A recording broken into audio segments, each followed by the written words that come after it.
আসসালামু আলাইকুম ভিউয়ার্স, বাংলাদেশের সর্বশেষ আপডেট সংবাদে আপনাদের স্বাগত।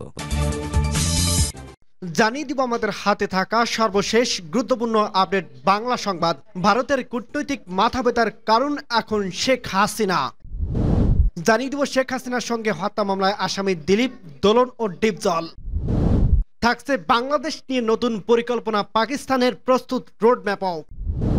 আরো জানিয়ে দিব সংবিধানের তত্ত্বাবধায়ক সরকার ফিরিয়ে আনতে চাই বলছে তারেক রহমান। এবং আরো জানিয়ে দিব অবশেষে দুদকের সম্পদের বিবরণী জমা দিলেন বেনজির এবং মতিউর। সর্বশেষ জানিয়ে দিব দলের নাম ভাঙিয়ে চাঁদাবাজি ৩ জনকে পুলিশে দিল বিএনপি। শুনছিলেন সংবাদ শিরোনাম, এরপর বিস্তারিত। তার আগে অনুরোধ থাকবে, ভিডিওটি যদি ভালো লেগে থাকে ভিডিওটিতে একটি লাইক এবং কমেন্ট করে জানিয়ে দিন ভিডিও সম্পর্কে আপনার মূল্যবান মতামত, এবং আরো কমেন্ট করে জানিয়ে দিন ভিডিওটি আপনি কোথা থেকে দেখছেন এবং শুনছেন। ভারতের কূটনৈতিক মাথাব্যথার কারণ শেখ হাসিনা। বাংলাদেশের শিক্ষার্থী নেতৃত্বাধীন গণ আন্দোলনে উৎখাত হওয়ার পর সাবেক প্রধানমন্ত্রী শেখ হাসিনা হেলিকপ্টারে বাংলাদেশ থেকে পালিয়ে যান ভারতে। বিশেষজ্ঞরা বলছেন ভারতের জন্য এখন কূটনৈতিক মাথাব্যথা হয়ে উঠছেন শেখ হাসিনা। 15 বছরের শাসন আমলে মানবাধিকার লঙ্ঘন এবং বিরোধীদের দমন পীড়নের প্রতিবাদে এই গণ আন্দোলনে যারা নেতৃত্ব দিয়েছিলেন তাদের দাবি শেখ হাসিনাকে ভারত থেকে ফিরিয়ে এনে বিচারের মুখোমুখি করা হোক। কিন্তু 76 বছর বয়সী হাসিনাকে ফেরত পাঠাতে হলে দক্ষিণ এশিয়ার অন্যান্য প্রতিবেশীদের কাছে ভারতের অবস্থান ক্ষুণ্ণ হওয়ার ঝুঁকি রয়েছে। বিশেষ করে দক্ষিণ এশিয়ার আধিপত্য বিস্তারে যখন চীনের সঙ্গে দূরত্ব চলছে, এমন একটা সময় এই উদাহরণ অনেকে ভারত দেশটিতে নাও নিতে পারেন। বিরোধ সমাধানের বিষয়ক থিঙ্ক ট্যাঙ্ক ইন্টারন্যাশনাল ক্রাইসিস গ্রুপের টমাস কিন বার্তা সংস্থা এএপি কে দেওয়া এক সাক্ষাৎকারে বলছেন, ভারত স্পষ্টই তাকে বাংলাদেশে ফেরত পাঠাতে চায় না। এর ফলে নয়াদিল্লির সঙ্গে ভারত সম্পর্ক থাকা এবং এই অঞ্চলে অন্যান্য নেতাদের কাছে একটা বার্তা পাঠাতে হবে যে শেষ পর্যন্ত ভারত আপনাকে রক্ষা করবে না। বিষয়টি ভারতের জন্য খুব ইতিবাচক হবে না। গত বছর মালদ্বীপে এমন এক রাষ্ট্রপতি নির্বাচন হয়েছেন যিনি জেতার পরপরই নয়াদিল্লির বদলে কৌশলগত বেইজিং এর দিকে ঝুঁকে পড়ছেন। হাসিনার পতনের ফলে ভারত এই অঞ্চলে তার ঘনিষ্ঠতম মিত্রকে হারিয়েছেন। শেখ হাসিনার অধীনে তারা নির্যাতিত হয়েছেন। তারা তার সরকারের সংঘটিত নির্যাতনের জন্য ভারতকেই অনেক অংশ দায়ী করেন। ভারতের হিন্দু জাতীয়তাবাদী প্রধানমন্ত্রী নরেন্দ্র মোদীর কূটনৈতিক সেই বৈরতা ছাড়তে ভূমিকা রাখছে। 84 বছর বয়সী নোবেল শান্তি পুরস্কার বিজয়ী ডক্টর মোহাম্মদ ইউনূসের নেতৃত্বে অন্তর্বর্তী সরকারকে সমর্থনের প্রতিশ্রুতি দিয়েছেন মোদী। বাংলাদেশের হিন্দু ধর্মাবলম্বীদের রক্ষা করার জন্য ইউনূসের প্রশাসনকে বারবার অনুরোধ করছেন মোদী। ভারতের স্বাধীনতা দিবসের সপ্তদশ শতকের লাল কেল্লা থেকে দেওয়া ভাষণে মোদী বাংলাদেশে হিন্দুদের বিপদে পড়ার বিষয়টি উল্লেখ করেন এবং পরবর্তীতে মার্কিন প্রেসিডেন্ট জো বাইডেনের সঙ্গে ফোন আলাপে বিষয়টি উপস্থাপন করেন। শেখ হাসিনা পতনের পর বিশৃঙ্খলা পরিস্থিতিতে হিন্দু ধর্মাবলম্বী এবং মন্দিরের উপর কিছু হামলার ঘটনা ঘটে। এসব ঘটনার নিন্দা জানানো হয়েছে বাংলাদেশ আন্দোলনকারী এবং অন্তর্বর্তী সরকারের পক্ষ থেকে, কিন্তু ভারত সরকারের সমর্থক বেশ কিছু গণমাধ্যমে এসব ঘটনা অতিরঞ্জিত বিবরণে দেশটির বাংলাদেশের পরিস্থিতি সম্পর্কে নেতিবাচক ধারণা ছড়িয়েছে। শেখ হাসিনার সঙ্গে হত্যা মামলার আসামি দিলীপ ও দোলন। বৈষম্য বিরোধী ছাত্র আন্দোলনের সময় ধানমন্ডি এলাকায় শুভ নামে এক যুবককে মৃত্যুর অভিযোগে সাবেক প্রধানমন্ত্রী শেখ হাসিনা, সাবেক স্বরাষ্ট্রমন্ত্রী সামন্তলাল সেন, ডায়মন্ড ওয়ার্ল্ডের এমডি দিলীপ কুমার আগরওয়ালা, বাংলাদেশ জুয়েলার্স সমিতির সাবেক প্রেসিডেন্ট এনামুল হক খান দোলন সহ 138 জনের বিরুদ্ধে হত্যা মামলা করা হয়েছে। সোমবার ঢাকার মেট্রোপলিটন ম্যাজিস্ট্রেট বেগম ফারাহ দিবা ছন্দন আদালতে ভিকটিমের মা রেনু মামলাটি করেন।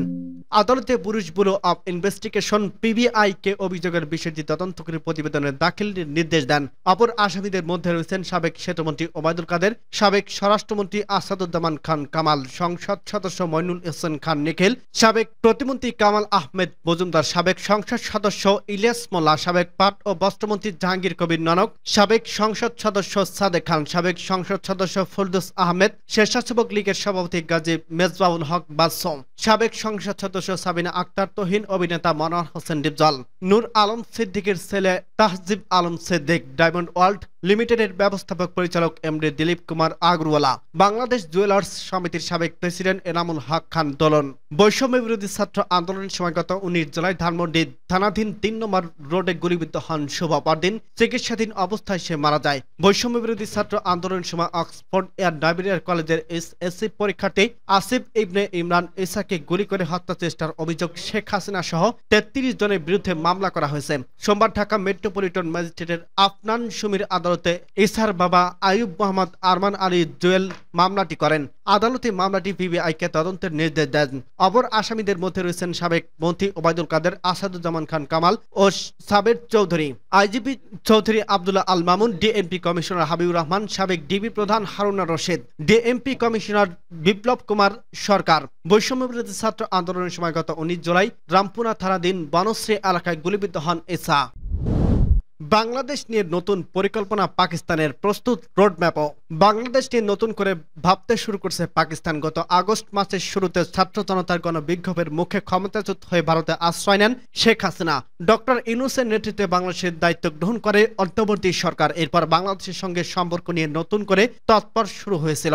পরে রাজনৈতিক পরিস্থিতিতে বাংলাদেশের সঙ্গে সম্পর্ক পুনঃস্থাপনে পাকিস্তানের হচ্ছে উচ্চ পর্যায়ের নানা বৈঠক। এমনকি পাক প্রধানমন্ত্রী শাহবাজ শরীফ নিজেই নেতৃত্ব দিচ্ছেন এসব বৈঠকে। পাকিস্তানি সংবাদ মাধ্যম এক্সপ্রেস ট্রিবিউন জানিয়েছে, বাংলাদেশের সম্পর্ক পুনঃস্থাপনে ইতিমধ্যে রোডম্যাপ ও কৌশলপত্র প্রস্তুত করে ফেলছে পাকিস্তান। সোমবার 2 সেপ্টেম্বর এক প্রতিবেদনে এ তথ্য জানিয়েছে সংবাদ মাধ্যমটি। প্রতিবেদনে বলা হয়েছে, ঢাকার দায়িত্ব পালনকারী রাষ্ট্রদূত সহ পাকিস্তানি কূটনীতিকরা দেশটির সরকারের জন্য একটি কৌশলপত্র তৈরি করছেন। ঢাকায় সম্পৃক্ত রাজনৈতিক পট পরিবর্তনের পরে বাংলাদেশের সঙ্গে সম্পর্ক পুনঃস্থাপনের জন্য এই রোডম্যাপ তৈরি করছে তারা।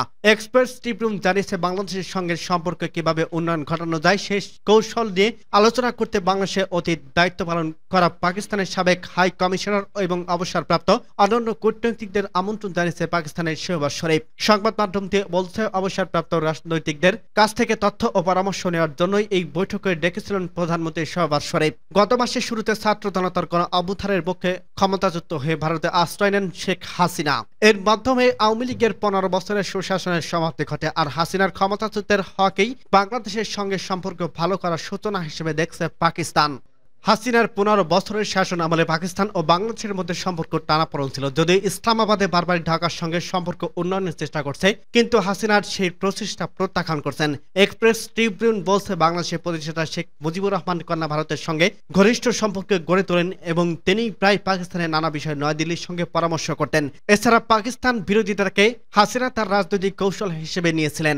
অবশ্য হাসিনা ক্ষমতাচ্যুত ভারতের জন্য গুরুতর ধাক্কা হলেও এটি পাকিস্তানের জন্য বাংলাদেশের সঙ্গে সম্পর্কের উন্নয়নের একটি বড় সুযোগ হিসেবে দেখছে সে দেশের সরকার। আর সম্পর্কের সেই উত্তরণের ঘটনার জন্য কৌশলগত ঠিক করছে দেশটির নেতারা। সংবিধানের তত্ত্বাবধায়ক সরকার ফিরিয়ে আনতে চাই বলছে তারেক রহমান। বিএনপির ভারপ্রাপ্ত চেয়ারম্যান তারেক রহমান বলছেন, ক্ষমতা কুক্ষিগত করতে জনগণকে ভোটাধিকার থেকে বঞ্চিত করার লক্ষ্যে স্বৈরাচার শেখ হাসিনা সরকার সংবিধান থেকে তত্ত্বাবধায়ক সরকার ব্যবস্থা মুছে দিয়ে তিনটি জাতীয় নির্বাচনে জনগণকে ভোটাধিকার থেকে বঞ্চিত রেখেছে। আমরা জনগণের ভোটাধিকার পূর্ণ প্রতিষ্ঠা করতে তত্ত্বাবধায়ক সরকার ব্যবস্থা সংবিধানে আবারও সংযুক্ত করতে চাই। তৃণমূল নেতাকর্মীদের সাথে ধারাবাহিক মত বিনিময়ের অংশ হিসেবে সোমবার খুলনা বিভাগের সভায় বিএনপির ভারপ্রাপ্ত চেয়ারম্যান এই অঙ্গীকার ব্যক্ত করেন। তিনি বলেন, বাংলাদেশের মালিকানা এদেশের মানুষের। তার স্বাধীনতা ভোটাধিকার প্রয়োগের মাধ্যমে জনপ্রতিনিধি নির্বাচন তাদের ন্যায্য অধিকার, গণতান্ত্রিক অধিকার। দেশে অবাধ ও সুস্থ নির্বাচনের নিশ্চিত করতে 1996 সালে বাংলাদেশ জাতীয়তাবাদী দল বিএনপি জনগণের ভোটাধিকার নির্বিঘ্ন করতে দলীয় সরকারের পরিবর্তে তত্ত্বাবধায়ক সরকারের ব্যবস্থা সংবিধানে সংযুক্ত করছিলেন। দলের ভারপ্রাপ্ত চেয়ারম্যান বলছেন, বিএনপি দেশের সাধারণ মানুষের প্রত্যাশা পূরণের লক্ষ্য নিয়ে রাজনীতি করে।